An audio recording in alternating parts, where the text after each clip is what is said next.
What is that flavour you got there? Tropical punch, it says. Oh, Jesus. Loosely. You've just come from the Maldives. How tropical it's like swallowing perfume. What is that? What the actual hell just happened? A year ago, everyone was chugging Prime like it was some kind of sacred juice. People were lined up outside stores, posting selfies like they were blessed by Logan Paul and KSI themselves. But now, in 2025, you couldn't pay someone to drink that stuff. Sales dropped a jaw-dropping 92%. The company's drowning in over $77 million worth of lawsuits, and shelves are packed with clearance stickers like it's some cheap failed experiment. It's insane. And honestly, who's shocked? Half the ingredients in that drink sound like they came straight out of a lab in Chernobyl. Reports started flying about strange side effects, lawsuits, and shady labeling practices, and now the so-called billion-dollar dream is looking more like a billion-dollar disaster. So how did Prime crash this hard? How did a drink that once sold out in seconds turn into the biggest flop of the influencer era? Let's rewind to 2022, when the internet was basically a gold rush for creators. Everyone was cashing in on hype, and Logan Paul and KSI, they were kings of that game. Two drama magnates who figured out how to turn every controversy into cash decided to sell what was basically an AliExpress version of Gatorade. Neon bottles, wild fonts, and flavors so bright they looked like Fortnite skins in liquid form. The marketing was genius though. Every bottle looked like a YouTube thumbnail you could drink. Their message? We're the Gatorade of the YouTube world. Translation, maybe it didn't actually taste great, but it sure looked like money. And it worked. Stores couldn't restock fast enough. Teens were hoarding bottles, and parents were driving city to city just to find that blue raspberry flavor like it was buried treasure. But behind all that hype, behind the lights and the Instagram filters, there was one massive problem brewing, and nobody saw it coming. Prime didn't fall apart because of some fairy tale gone wrong. It fell apart because Logan and KSI played the psychology game like pros. They turned scarcity into a weapon. Limited drops, timed releases, and exclusive flavors that vanished in minutes.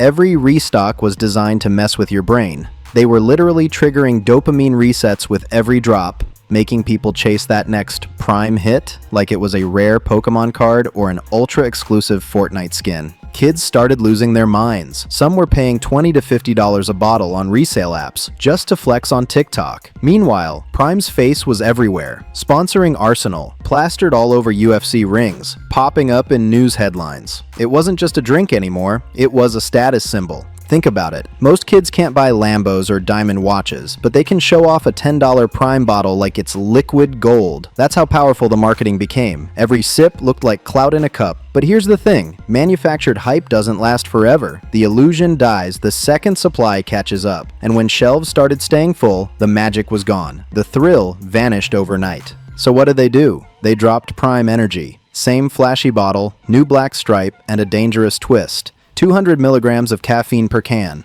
Technically for adults, sure, but let's be real. The branding screamed Saturday morning cartoon. It looked like a drink made for gamers and middle schoolers, not for grown adults. Why would you market a heavy caffeine energy drink like it's a YouTube thumbnail come to life? It should have been slick, mature, something like Red Bull or Monster. Instead, it looked like candy in a can. That's when parents, teachers, and even doctors started sounding the alarm, because this wasn't just bad marketing anymore. It was reckless. So here's where it really started spiraling out of control. Kids were slamming back cans of Prime Energy, each loaded with 200 milligrams of caffeine, because all they saw was that shiny Prime logo. They weren't checking labels, they just knew it was the drink blowing up on TikTok. But what they didn't realize was that they were basically sipping heart attacks in a can. Schools started banning it. So earlier this year, a weird string of rumors started floating around because someone sued us saying that Prime had forever chemicals, like more than you were supposed to drink in like a lifetime, whatever. I made a TikTok debunking it, but regardless, the rumor still got out there, and like low-key the damage is done.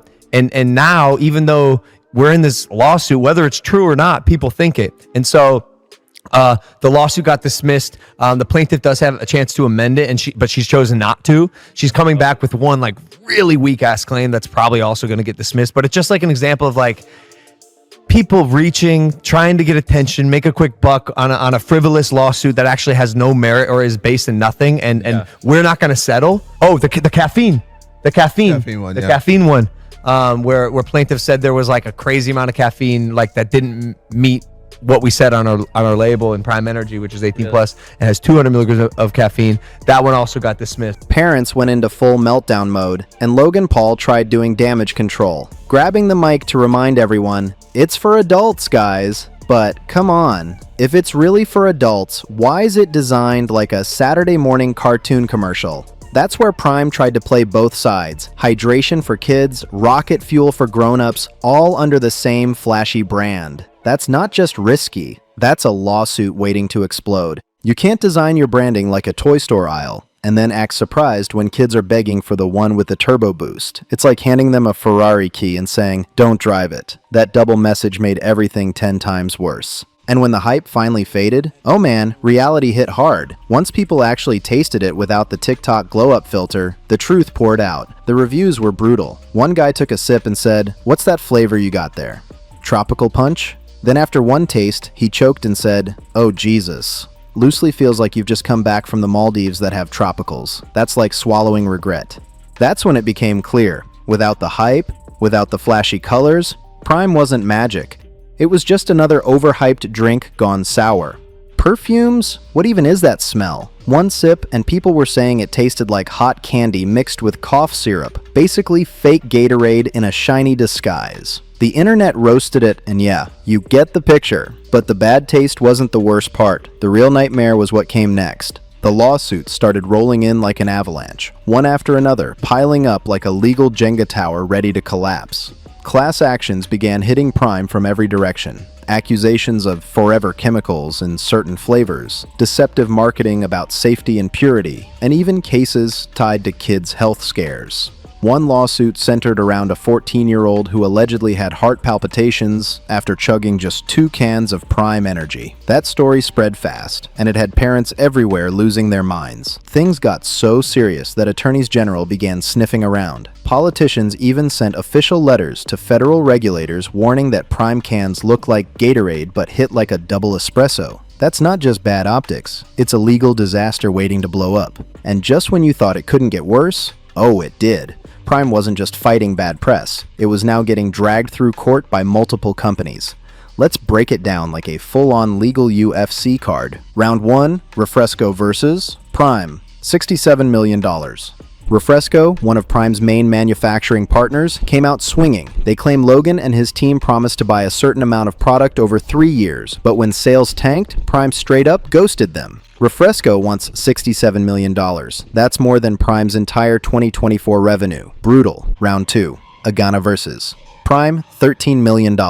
This one's just as messy. Agana supplied ingredients for Prime, but now they're saying the company never paid up. Prime fired back, saying Agana's ingredients weren't up to standard. Either way, it's a public mess. One more stain on a brand that already reeks of watermelon chemicals and unpaid invoices. Round 3. The PFAS lawsuit, $5 million, and counting. This one's terrifying. Prime's grape flavor allegedly contains PFAS, those forever chemicals that the EPA limits in drinking water. The plaintiffs are accusing Prime of serving what they called toxic juice to kids. Yeah, you heard that right. By this point, Prime wasn't just losing sales, it was losing trust, reputation, and control. What started as a dream brand for influencers had turned into a courtroom circus, with Logan Paul and KSI right in the center of the ring. And how did Prime respond to all this chaos? Basically with a nah. They brushed it off, but guess what? The cases are still active. So yeah, we'll see how long that chill lasts once the court dates start rolling in. Next up, we've got the high caffeine class action. This one's wild. The lawsuit claims that while Prime Energy cans are labeled with 200 milligrams of caffeine, some batches may have contained even more. And since the can design looks almost identical to Prime Hydration, kids couldn't tell the difference. Parents are furious because their children thought they were just drinking regular Prime, when in reality, they were slamming something closer to rocket fuel. That's not just bad branding, that's straight up dangerous. So now Prime's facing accusations of deceptively marketing a hyper-caffeinated drink to literal kids.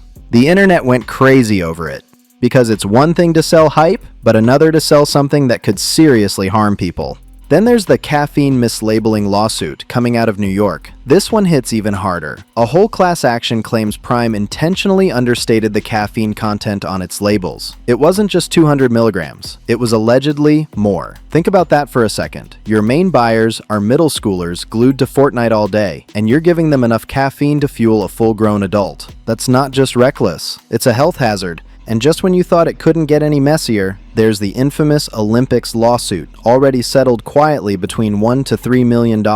Remember that limited edition Kevin Durant Team USA Prime bottle? Yeah, apparently Logan Paul and KSI didn't even get permission from the US Olympic Committee to use the branding. They got sued fast, and it didn't take long for that one to disappear from shelves. It was settled under the radar, but judging by Logan's silence afterward, it's safe to say they lost. Alright, let's break down the numbers, because the math here is absolutely brutal. Refresco lawsuit, $67 million. Agana, $13 million. PFAS and caffeine cases, at least $10 million. And that quiet little Olympics lawsuit, let's round it up to $2 million. Add that together, and we're talking about nearly $92 million in legal smoke. Now here's the kicker. Prime's net profit for 2024, just $430,000. Yeah, not even $500,000. That's the kind of money Logan Paul probably spends on a Pokemon card, yet it's all they cleared after one of the biggest beverage runs in influencer history. Even though there's no official federal ban yet, the brand's reputation is completely cooked. Prime's official stance? We stand by our product, which sure sounds confident and heroic online. But when kids are literally ending up in hospitals because they can't tell your hydration drink from your caffeine bomb, that's not strength. That's delusion. You can't aura farm your way out of lawsuits and lost trust. But the real hit wasn't just in the courtroom, it was in the stores. While headlines were full of legal chaos, the numbers were quietly falling off a cliff. This morning, New York Senator Chuck Schumer is calling on the FDA to investigate the energy drink Prime, which he says is being marketed to children and contains the caffeine equivalent of 6 cans of Coca-Cola. In the UK, Prime's revenue nosedived from £112 million in 2023 to just £33 million in 2024. That's a mind-blowing 70% crash. Their net profit? Down over 91% from £3.7 million to barely £312,000. And across the US, the story's the same. Sales plunged by another 40%. Shelves that once emptied in minutes are now collecting dust, bottles sitting untouched even at clearance prices. At this point, bankruptcy doesn't sound far-fetched. It sounds inevitable. Because this is exactly what happens when companies mistake virality for longevity. Prime built an empire on hype, but hype fades fast. When the TikTok trends shift and the teens move on to the next shiny thing, the buzz dies. Yet all those expensive contracts, factories, and warehouses still need to be paid. Now Logan and KSI are staring down the reality they never planned for, a viral empire with no staying power and bills they can't meme their way out of. And it wasn't just sales dropping, the sales straight up stopped. Walk into any Target right now and you'll see it yourself. Prime 12-packs that used to go for $25 now sitting in the single digits and still collecting dust. These shelves used to get wiped clean in seconds, and now they look like a graveyard for forgotten influencer dreams. This isn't a slump, it's a full stop. Nobody's buying, nobody's posting, nobody even cares anymore. So, where's Prime now? Well, technically, it still exists. You can find it chilling on clearance shelves next to Bang Energy, Weird Monster spin-offs, and those sad protein chips nobody touches. The UFC still lists it as a sponsor. Arsenal still has the logo on their gear, but let's be real, the hype has ended. The resale frenzy? Gone. The energy? Gone. All that's left is a brand limping along under the weight of lawsuits and bad PR. Prime went from being a flex to being a punchline, a neon reminder that hype fades way faster than electrolytes ever could. The same marketing magic that made it explode ended up poisoning it from the inside. Because Prime didn't crash overnight. It bled out slowly, drip by drip, until everyone finally moved on. At launch, Logan Paul and KSI turned a simple sports drink into a full-blown cultural moment. They convinced millions of kids that hydration was a flex. The scarcity, the influencer push, the hype, it all worked like a dream, until that dream started crumbling.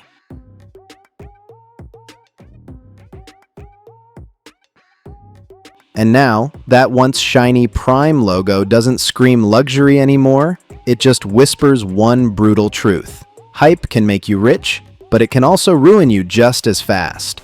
All that excitement, every viral clip, every restock frenzy, it never turned into real loyalty. Once the shelves stayed full, the illusion vanished like smoke. The hype that made Prime look untouchable suddenly meant nothing. When people realized it wasn't about quality, it was just about clicks and clout. Then came the health backlash. That 200 milligram caffeine energy version ended up banned from schools around the world and dragged into multiple lawsuits. By 2024, the data made it official. Prime had completely collapsed. UK sales tanked by more than 50%, profits dropped by over 90%, and those once exclusive drinks were being sold for $5 or less, and still nobody wanted them. It's crazy to think that just a year earlier, a single TikTok of Prime could hit millions of views. Now, you're lucky if it scrapes a few thousand. The buzz that once defined the brand is gone, and with it, the empire they built on hype alone. In the end, Prime didn't fail because people hated it. It failed because it was built on a moment, not a model. The hype train ran out of track, the trust broke, and the market moved on without looking back. What's left isn't an empire, it's a warning. You can't build a lasting business on buzz, no matter how loud it gets. So what do you think?